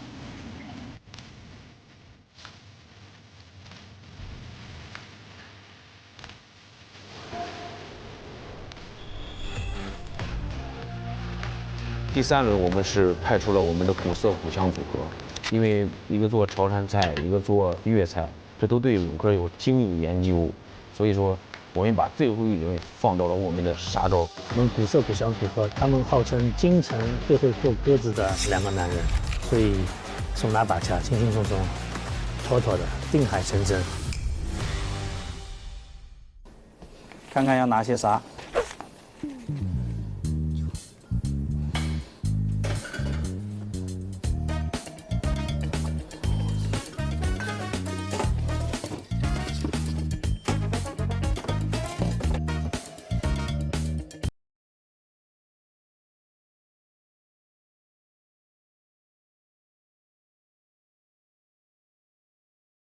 面粉係咪呢2個？其实第3轮上场的时候，我真的压力还挺大的，因为对面的2个古师傅都是做粤菜的，粤菜对于乳鸽和金蚝这个东西是把握得很好的。论专业度的话，我们这边肯定是不如对面那边的，我们那边能比的只有创意，剩下的对面这些老师傅们几10年的经验是我们完全比不了的。哇，这个鸽子准备了那么多。对呀。好似你切嗰啲碎料啊，紅菇都浸咗佢紅菇，我燉鳩紅菇全粒得啦，全粒得啦，我燉鳩咗湯底先好唔好啊？好，你攞開喺呢個針啊斬雞啊！我呢度整啊，你喺度斬雞。其实去年当我拿完米其林1星的时候，当时我们做了一个庆功晚宴，和古志辉老师2个人呢就用鸽子做了一个4手连弹。当时我是做了一个鸽吞燕，古志辉师傅呢是做了一个脆皮鸽子。这道菜呢也是有鸽子的出现，所以呢我们2个呢就是选定把这个鸽子大家分工合作，去把这个鸽子做好。我们2个都对这道鸽子的菜呢非常有信心的。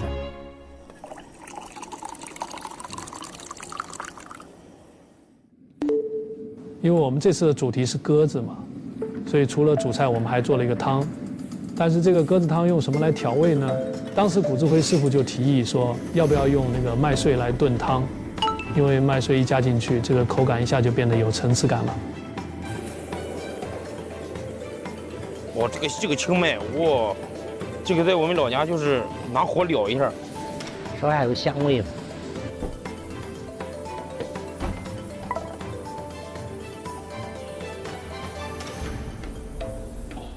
炖汤，起到一点麦香味。现在主要就是把这个菇跟笋2种东西酿下去了。对，煎好。好的，煎好。因为我们呢觉得这个主题啊，一口吃四季，你那么多种原材料是怎么把它呈现出来呢？我们就想到把这个原材料切碎，炒香，再让进这个乳鸽这个腿。因为我们讨论的时候，我们就去想把这个乳鸽整个取出来，但是整个取出来酿下去呢，可能时间不够。后来呢，我们就想到，只是用这个乳鸽腿，我们这个做法呢，就是挺創新的。我直頭喺鑊嗰度煲佢得啦，呢啲好快，應該好快弄。係啊，煎下佢攞啲汁味啊，佢都係啊。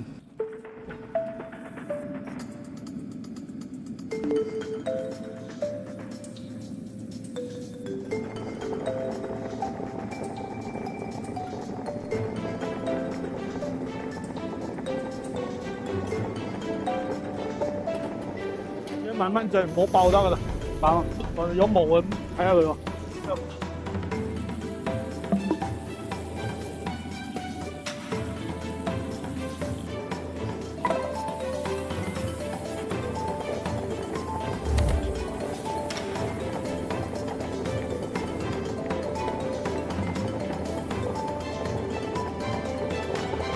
啲底搞掂未？啲底就係2個啫係嘛？4個。我睇下個湯得未先。我諗呢個湯可以嘅，你望下，好清啊呢個湯。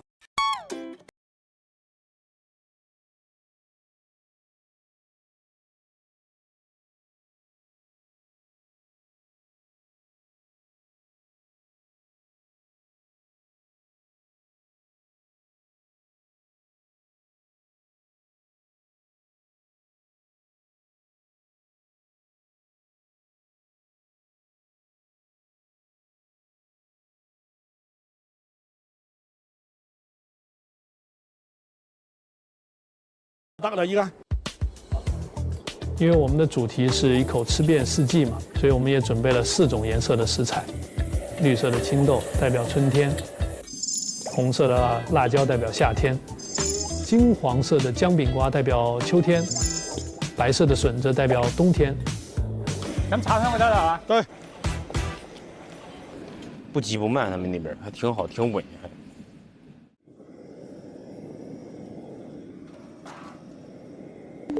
我们这一轮的话是由香港蟹王负责乳鸽和金蚝这2个部分，我负责其他。因为的话，我们想的是老师傅把控味道，然后我年轻的来想创意这个样。因为乳鸽要过水嘛，把它的腥味啊、骚味啊过一过，然后把它放进我调好的卤汁，让它慢慢炖入味。根据那个金蚝呢，我就把它的枕脱掉了，因为那个枕呢，我觉得硬，炒出来呢吃起来呢不好吃。最后呢，把这个金蚝和大蒜一起爆香，能够起到一点去腥的效果。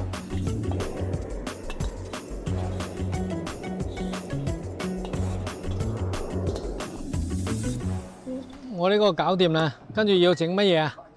那个鸽子卤进去了是吧？卤进去啦。好，那这个交给你播吧，这个好慢啊。好，我可以干点别的事情。我播。啊，来，这个太麻烦了，这个东西。这一次有一些我之前从来没有用过的东西，然后就发现了很多的困难点，比如说青麦穗。它就直接是一个麦穗的形态上来的话，要脱2层皮的，在这么有限的时间里面去剥它肯定是不现实的，所以就比较困难。这个能不能就这样把它破壁给打碎它呢？它带皮呀，皮不能吃呀。这样掰的时间不够哦。哇，你看这样剥。这个真的剥得很慢的，洗掉了，肯定洗掉。哇，那个麦穗皮是真的难剥，当时也是浪费了很多时间在那个上面。放弃行不行？如果你不放弃这一小段的东西，看一下后面不好搞是吧？肯定不好搞了，你看看。那放掉，直接用水煮吧。不行就煮了。对呀。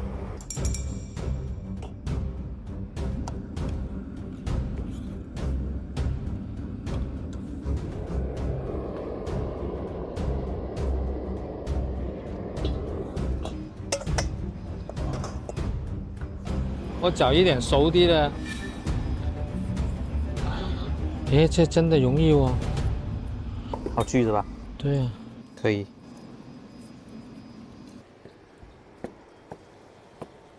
今年不能超时了，超时了30秒扣1分，那分扣的很重了。对呀。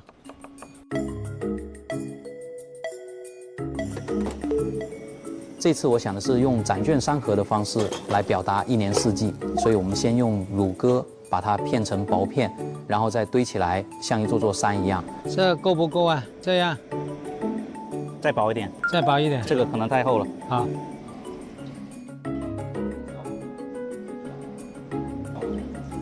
你看这个怎么样？够薄吗？再薄，它因为太热散了，不大好看。改一改到它要怎么样啊？改点像座山一样，像座山那样，就这样。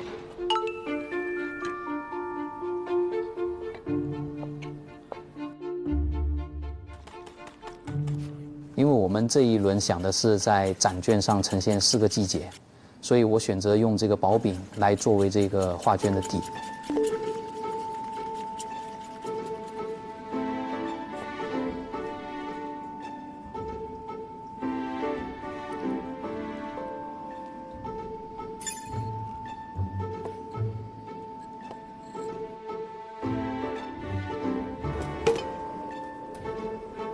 然后我会在这个饼上放上4个不一样的辅料食材，依次代表春夏秋冬和酸甜苦辣。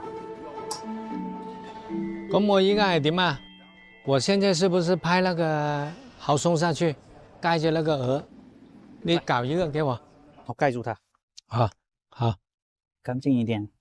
第二道菜品的投票结果，49比52。什么？哇！当时这个比分出来，我瞬间压力更大了。因为的话，开始想的就是师傅和影视主厨的话，他们的实力也是相当厉害的。但是票数出来的时候，我就想着凉了，没了。就是叠起来，让他们叠起来。叠起来行。还是太大了，再切小一点，可不可以？小。对，再切小一点。刚才我丢了好多小的，你说它小一点，小一点。1块的还是多少块？啊，一个要盖4块下去吗？太乱了。这要切吗？切成这样是不是？不用切成这个样子。来，我来。那我帮你做什么呢？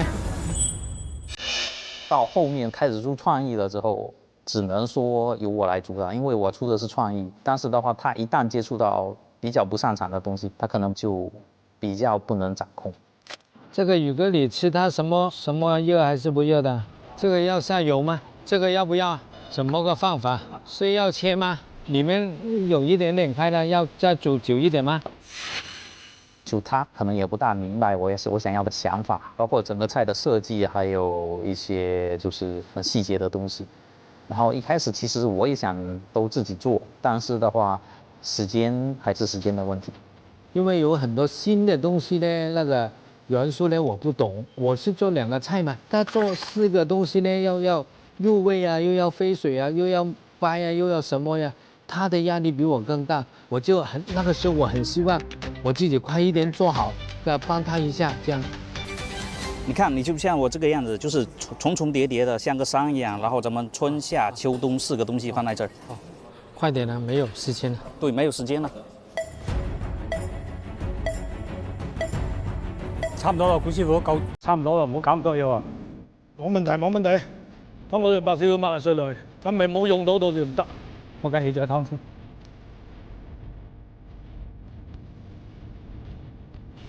好香啊！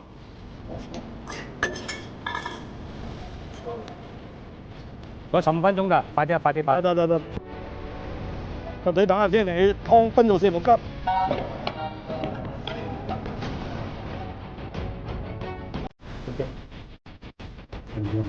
我淨係淋咗2級嘅啫。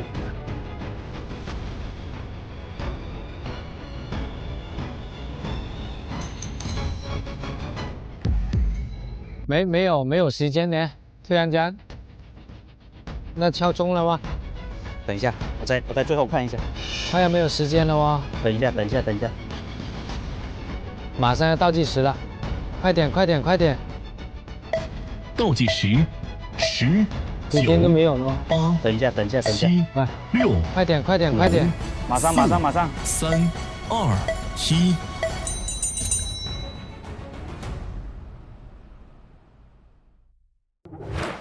接下来，请新厨介绍自己的菜品。各位评委老师晚上好，我介绍一下我们新厨作品。首先呢，这个主题是一口吃遍4季。我们用了乳鸽腿，将4季的食材酿入到了里面。底下垫的呢，做了一个绿的、红的、金黄色的、白色的，分别代表了春夏秋冬。我们还用剩余的鸽子肉做了一个汤，然后里面呢也加入了4季的食材，让大家不单只一口能吃到4季的味道，也能一口喝到4季的味道。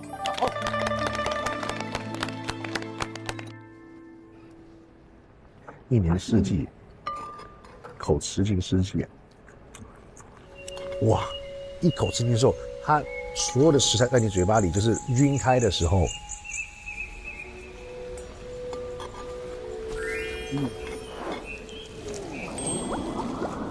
那一个刹那，我懂了，4季就是这样子。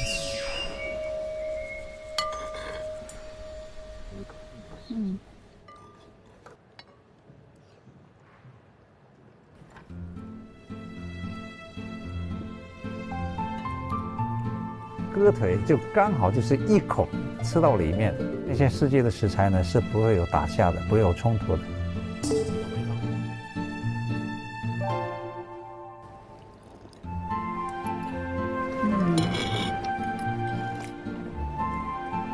鸽子的骨头拆下来炖了个汤，哦，非常好喝。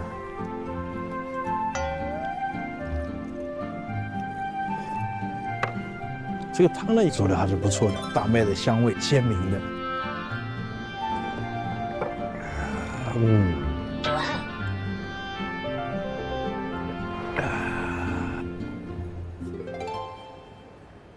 两个古师傅的实力确实非常的强劲，但是创意和想法上肯定是我的这个更好。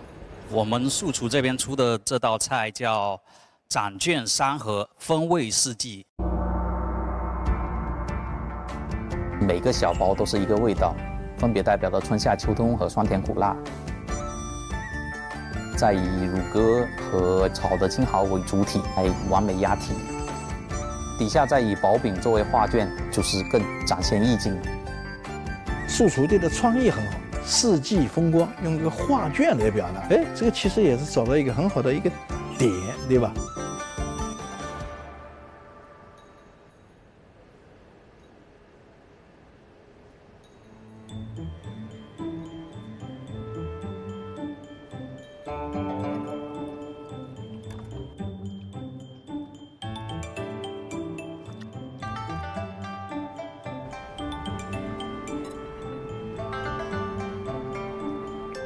这饼是什么？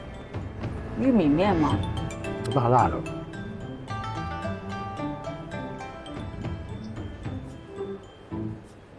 第3轮菜品已品尝完毕，请所有主厨返回现场。辛苦了，辛苦，辛苦。必须这一下必须拿下啊！一起拿下。辛苦了，辛苦了，我尽力了，尽力了。故事讲得很好，菜品看得 amazing， 尽力了。结果 respect 一定会好的。接下来，请各位评审为本轮菜品进行投票。请注意，本轮每位评审积6分，总分30分。6分呢？喜欢新厨菜品，请按1键；如果喜欢素厨菜品，请按2键。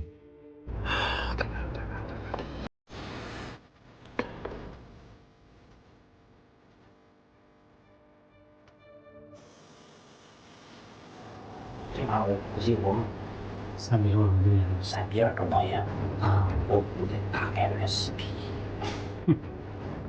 投票结束，截至目前两队的比分为49比52。下面马上公布第3道菜品的投票结果。本轮5位评审的选择全员一致。Oh my god！ 全员一致。It's quite interesting.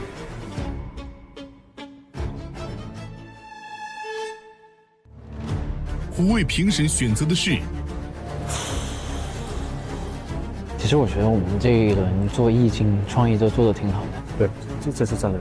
就是我们主题都表达出来了。那个汤可能加分，那个汤，而且每一种食材都是有本身的味道。对呀。我们多一个汤，再加上很多菜是古师傅做出来的，古师傅炒菜很厉害，这公认。所以我觉得我们稳了。5位评审选择的是心跳加速。恭喜星厨队！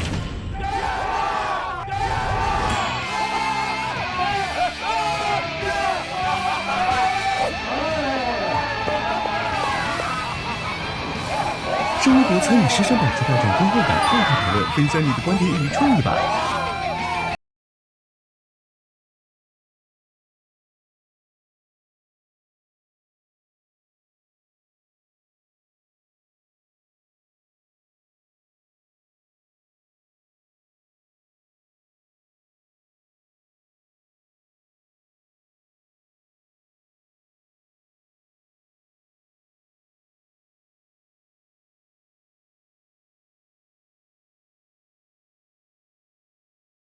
这比分还特别大，一下从谷底到山顶的感觉。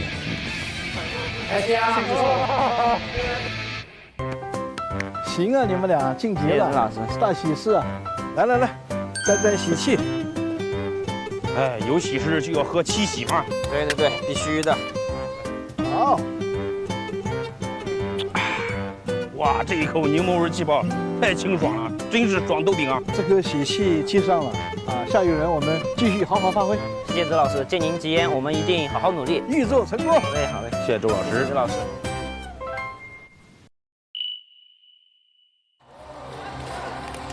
尽力了，bro。尽力了，bro。尽力了，师傅。没事，没有。我觉得我们把意境已经玩得很好。对。那一刻呢，我觉得我那个，有很大的责任啊，是不是我把那个宿主整队拖住呢？这样突然间那个分数拉得这么低，有一点失落感，就是啊，不知道怎么样，反正那个滋味呢，就是好像特别难过的一刻。哎呀，为什么上了去这么高，突然间就掉下来了？这样，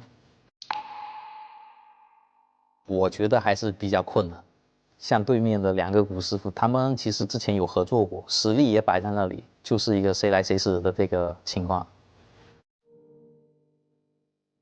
首先要感谢2队给我呈现的一口吃遍4季。当我看到这个素厨的这一份餐端上来的时候，我实话说我没有太看明白这是一个什么样的菜。实话说，它每一个食物都没有融合。这个饼皮不太好吃，真的，确实不太好吃。新厨的这个春夏秋冬的这个颜色，其实搭配的是很好的。每一个春夏秋冬，不管你是混在一起吃也好，还是单独吃也好，它的食材的本味很清新，很舒服，也很爽口。最好的还是乳鸽加蚝的这一口肉感，它的那个肉感让我吃出了一种满足，这是我投这个新厨的原因。这一票我也是投给了新厨，我觉得不意外啊，从他们2个队呈现的作品一看就很明白，他们会说的有点彻底。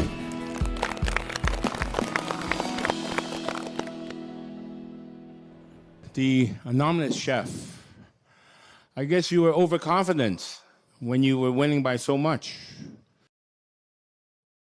And I really query your strategy, how quickly it took you to establish your teams, which I actually thought could have been better selection.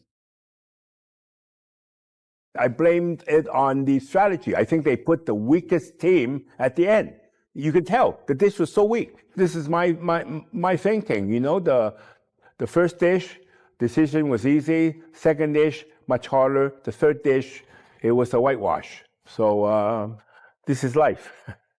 首先，我不得不承认，我们作为一个团队来讲，因为上午的巨大成功，可能有一点过于的骄傲了吧，所以在人员配置上面，我们就没有去做太多的深究跟考虑。不像对方的新厨来讲，他们在每一个作品里面都是选择最合适、最强的选手，他们一定要把那一场拿下来，那样的思路去打这个比赛。所以我觉得这是我们得到的一个教训。In this game, always keep humble, because keeping humble makes you better. So can we all stand the anonymous chef and give the star chef proper respect?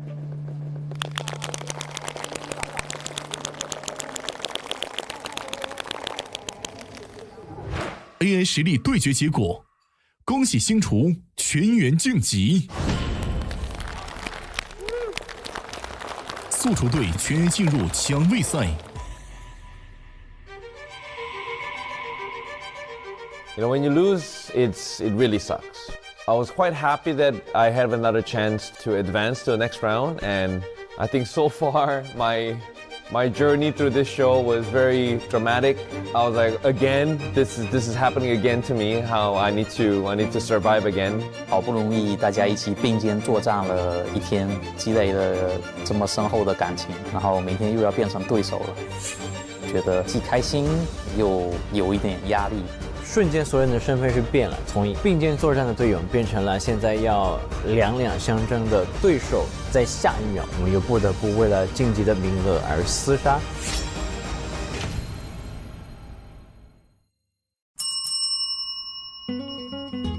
大家好，今天教大家做一道清爽又解馋的薄荷炸排骨。这道菜外酥里嫩，带着薄荷独有的清凉风味，很适合夏天。排骨切小段后，加入玉米淀粉抓洗排骨，在腌制的时候可以加入李锦记的薄盐生抽。这款生抽咸鲜味道刚好，长时间腌制也不会很咸。平时大家在家里炸排骨很少放蚝油，但它其实是提升风味的关键哦。李锦记的旧庄蚝油是用新鲜生蚝熬制出来的，蚝鲜自然浓郁。能激发出肉的紫香，锁住肉汁不发干。想要排骨酥脆，有个小窍门，就是把腌制好的排骨进行2次裹粉，6层油温先定型，再高温复炸锁汁，加入薄荷，激发出清香，和排骨翻拌均匀，薄荷炸排骨就完成了。外皮酥脆不腻，薄荷的清凉刚好中和肉的厚重口感。靠李锦记的调料搭配实用处理的小技巧，在家就能轻松搞定。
更多精彩内容尽在新浪娱乐微博综艺、新浪综艺。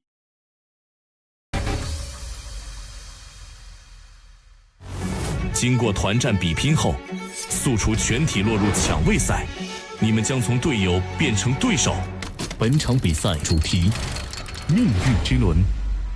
要把他们打败，说实话不是一件很容易的事情。对于队友最好的尊重就是全力以赴。 It's elimination game, which means there's a lot of going to be a lot of pressure. I'm not really regretting. You got into that position, so don't tell me you don't want to win. Yeah, I want to win. 兄弟撞车了呀！我做的也是这个。比我那个还好。希望我今天可以感受到属于你们独有的个性。哇，这个还真没看过，哇，好嫩！我觉得这一道菜是你在节目做的最好吃的一道。好吃的惨，巴适的板，我给他100分。哇，这个送饭菜完美。I ate it all。哇哦哇哦！还没吃2口。要吗？还有，都是给你的。再吃2口会不礼貌吗？再吃1个。我没吃过这种。请评审们商议决定晋级者名单。难喽！让我们恭喜。你的前3是谁啊？周杰伦、潘玮柏、王力宏。